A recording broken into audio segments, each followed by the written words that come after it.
მართლმადიდებელ ეკლესიაში უნების შვიდეული დაიწყო. ეს კვირა ქრისტეს სამქვეყნიური ცხოვრების უკანასკნელ დღეებს, მაცხოვრის ჯვარცმასა და შემდეგ ქრისტეს აღდგომისთვის მზადებას ეძღვნება. სასულიერო პირები მართლმადიდებლებს მოუწოდებენ თუ აქამდე ვერ იმარხულეს, აუცილებლად შეუდგნენ და მოემზადონ სადღესასწაულო აღსარებისა და ზიარებისთვის. რა მსახურებები გაიმართება ტაძრებში და როგორ უნდა მოემზადოთ აღდგომისთვის, ვისაუბრებთ სოფელ გურჯაანის მთავარანგელოზ მიქაელის სახელობის ტაძრის წინამძღვარ მამავაჟა სონღულაშვილთან ერთად. მამავაჟა დაგლოცეთ და ძალიან დიდი მადლობა რომ მონაწილეობთ ჩვენს გადაცემაში. მადლობა თქვენ და ღმერთმა დაგლოცოთ, წყალობა და მადლი მოგცეთ და ყველას გისურვებთ დარჩენილი მარხვას სინანულისა და ბრწყინვალე აღდგომა ყოფილიყო სიხარულის. დიახ. მამავაჟა, რატომ არის მნიშვნელოვანი რომ ეს ერთი კვირა მაინც იმარხულონ მათ, ვისაც აქამდე არ დაუცვია და რა მსახურებები იმართება ტაძრებში მთელი კვირის განმავლობაში? ზოგადად მარხვის დაცვა აუცილებელი არის.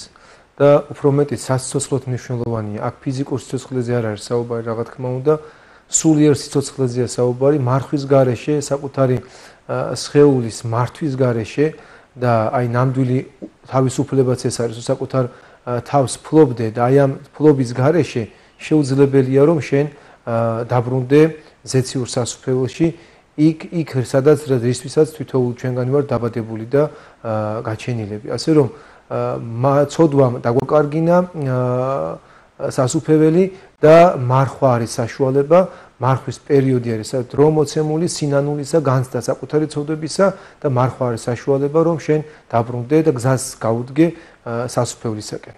დიახ. რა მსახურებები გაიმართება მთელი კვირის განმავლობაში ტაძრებში და რატომ ქვია დიდი ორშაბათი, დიდი სამშაბათი და ასე შემდეგ? გაილია, იცით თქვენ უკვე 40 დღე მარხვისა, ახლა დაიწყო მაცხოვრის ამქვეყნიური ცხოვრების ბოლო დღეები, ანუ ბოლო 6 დღე, 5 დღე და ამ პერიოდს მარხვაში ქვია ვნების შვიდეულად. ანუ იწყება უკვე ჩვენ ნახეთ ახლა ვიზეიმეთ ლაზარეს აღდგინება, შაბათს ლაზარეს შაბათი იყო, შემდეგ უკვე ამხელა ხალხი განცვიფრებული, ამხელა სასწაული მოხდა 4 დღის მკვდარი ლაზარე აღადგინა და შემდეგ მაცხოვარი მოციქულებთან ერთად შედის იერუსალიმში დიდებით და იქ გამოეგებება ხალხი, რა თქმა უნდა, დიდებით, აი 23 წლის მანძილზე მაცხოვრის ამქვეყნიურ ცხოვრების მანძილზე პირველად აღიარებენ ღმერთად მაცხოვარს და უგალობენ ოსანას. და აი შემდეგ უკვე იწყება ვნების შვიდეული და ვნების შვიდეულობა დიდი ორშაბათი, დიდი სამშაბათი. ამ დროს მაცხოვარი განსაკუთრებულად ესე ვთქვათ ესაუბრება მოციქულებს, ამზადებს იმ ვნების დღეებისთვის, ჯვარცმისთვის, ამზადებს მოციქულებს, ესაუბრება და ამზადებს რომ გასცემს ერთ-ერთი მათგანი და მიეცემა ძეკაცისა, ჯვარზე იქნება გაყოლი, მოკვდინებული, ანუ რო არ შეშინე, რომ არ დაიბნენ მოციქულები და შემდეგ რა თქმა უნდა მესამე დღეს, ანუ დაარღვე ტაძარი და შემდეგ მესამე დღეს მოხდება აღდგენა, ანუ აღდგომა ქრისტესი და ამისთვის ამზადებს და ეს ვთქვათ დიდად იწოდება, იმიტომ რომ მაცხოვრის ამქვეყნიური ცხოვრების ბოლო დღეები არის და რა თქმა უნდა ტაძარში ყოველი დღე არის მსახურებები დატვირთული. მსახურებები დატვირთული არის ასევე დიდი ხუთშაბათი, როდესაც დაწესდა ზიარება და ასევე იკითხება 12 სახარება. დიახ, დიდი ხუთშაბათიც, მაგრამ აი დიდი ორშაბათით რო ვთქვათ, ორშაბათი, სამშაბათი, ოთხშაბათი დილით ყველა ტაძარში, მოქმედ ტაძარში იკითხება სახარება.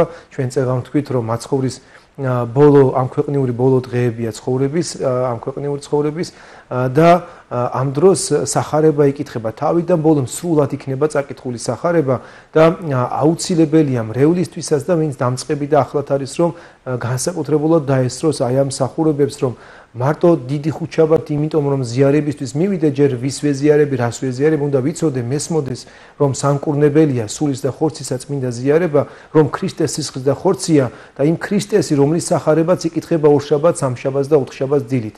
და აი მე დარწმუნებული ვარ რომ რევლი რომელიც ესწრება აი ამ სახარებების კითხვას მაცხოვართან ერთად გადის იმ ბოლო დღეებს რაც მაცხოვარმა გაიარა და ესე ვთქვათ მისი გონება სულ შემოკრებილია მაცხოვრის გარშემო, მაცხოვრის სიტყვას ისმეს, ამოიდგინე დღეს მაგალითად ორშაბათია და მათეს სახარება სრულად იქნა წაკითხული და მარკოზის მეცხრე თავის იქნა წაკითხული, ხო?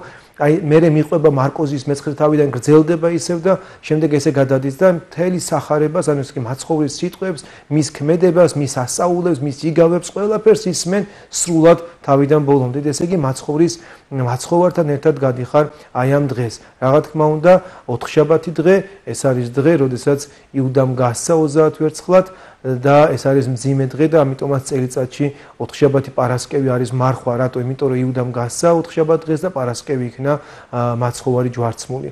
და ხუთშაბათი დღე, ეს არის დღე, როდესაც მაცხოვარი მოციქულებთან ერთად ანუ მზიარების დაწესება და განტეხავს სპურს და მისცემს რომ ეს არის ხორცი ჩემი თქვენთვის განტეხილი, ეს არის სისხლი ჩემი ღვინოს მიაწვის, ეს თქვენთვის დათხეული მისატევებელად ცოდვათა. ესე იგი წმინდა ზიარება ეს არის ქრისტეს სისხლის და ხორცი და ეს არის უმთავრესი, ესე ვთქვათ, უდიდესი სიწმინდე მთელ მსოფლიოში და რაც მთავარია, ეს არის მისატევებელად ჩვენ ცოდვებისა.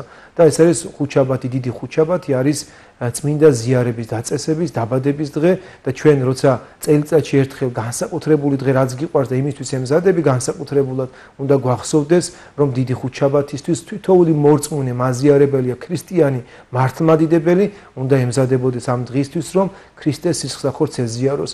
ვინც მხოლოდ დიდ ხუთშაბათს მოდის და დანარჩენ დღეებში სახლშია ან სალია და არ მოდის ეკლესიაში, რას ემსგავსება ესეთი ადამიანი მისი სიზარმაციდან გამომდინარე, რომ აი წვეულებაზე მიდიხარ და შენ არ გაინტერესებს წვეულების ვინც არის მიზეზი და შენ მხოლოდ მიდიხარ, ესე ვთქვათ, ცუდად რომ არ გამომივიდეს მაპატიოს უკვე ტორტის გაჭრაზე და მორჩა მარტო შენ რასაც მიიღებ ის გინდა რომ გამასაკრა. ესე არ არის, ჩვენ უნდა თავიდანვე ვიშრომოთ, ვიღვაწოთ, რომ გააზრებულად, გათვითცნობიერებულად გააცხოველებულად გაცოცხალი მივიდეთ ქრისტეს სისხლს და ხორცამდე, რომ იყოს ჩვენთვის ნამდვილად და ჭეშმარიტად სამკურნებელი სულის და ხორცისა. დიახ, და როგორ უნდა მოვემზადოთ უკვე აღდგომისთვის? და შემდეგ რა თქმა უნდა არის წითელი პარასკევა წოდებული, ანუ დიდი პარასკევი, როდესაც უკვე უშუალოდ ხდება მაცხოვრის ჯვარცმა და შემდეგ დიდი შაბათი, როცა უკვე მაცხოვარი დადებულია საფლავში, მომკვდარია ჯოჯოხეთში ჩასული, რამხელა დიდი სასწაული აღესრულა, რამხელა დიდი გამომხსნელობა აღესრულა, არა რომელიმე პიროვნებისაგან, რომელიმე გმირი ადამიანის, არამედ თვით ღმერთი განკაცდა, მოვიდა, იცხოვრა ჩვენთან ერთად, მკელობლები, ბრმეები, უძლურები განკურნა, აღადგინა მკვდარი, 4 დღის მკვდარი ლაზარი აღადგინა, წარმოიდგინე გვიქადაგა, ჩვენთან ერთად იტირა, როდესაც ლაზარესთან იცით რომ საფლავთან და ჩვენთან ერთად იტირა და წუხდა ჩვენს ყოფას, ამ ქვეყნიურ ყოფას და სიბრმავეს წუხდა ადამიანის ამ ქვეყნიურ სიბრმავეს და შემდეგ რა თქმა უნდა ადამიანებმა ვერ შევიცანით და ჯვარზე გავაკარეთ, ანუ ინება უფალმა და ჯვარზე გაეკრა. და აი ეს დღეები უნდა გვახსოვდეს ჩვენ რომ მძიმესი დღეებია რა თქმა უნდა წითელი პარასკევი და დიდი შაბათი, ეს არის ძალიან მძიმე დღე, როდესაც მაცხოვარი ესე ვთქვათ მკვდარია ჩვენი ცოდვებისათვის და შემდეგ რა თქმა ჯოჯოხეთში ჩასული და მართალთა სულები ამოყავს და შემდეგ არის დიდი დღესასწაული, აღდგომა, ბრწყინვალე აღდგომა უფლისა ჩვენსა იესო ქრისტესი და აი ამ ყველაფერს რომ გაივლი, მარხვას რომ გაივლი, შემდეგ რა თქმა უნდა მიდიხარ სულიერი გააზრებულად დატვირთული, რომ შენ იცი რა არის აღდგომა, ვისი აღდგომა, შენ იცი რა მოხდა, შენ მადლობ, შენ ხარ შემდეგ ერთგული ქრისტესი და ცდილობ რომ აღდგომის შემდეგ და აი ამ ძიმე ვნების შვიდეულის შემდეგ აღარ გახდე მოღალატე ქრისტესი და რა ცოდვაც გინა ჩაიდინო, უნდა მყისვე სწრაფ წამოდგე და სინანული ეს არის საშუალება, დაგვიტოვა უფალმა სინანული საშუალება, როცა შეიძლება განეწყვეტაკო შენი სული და გონება და გული განიწმინდო და რა თქმა უნდა ამ კუდრეთით აღმდგარ მაცხოვართან ერთად იყო ზეიმში მარადილ ცხოვრებაში.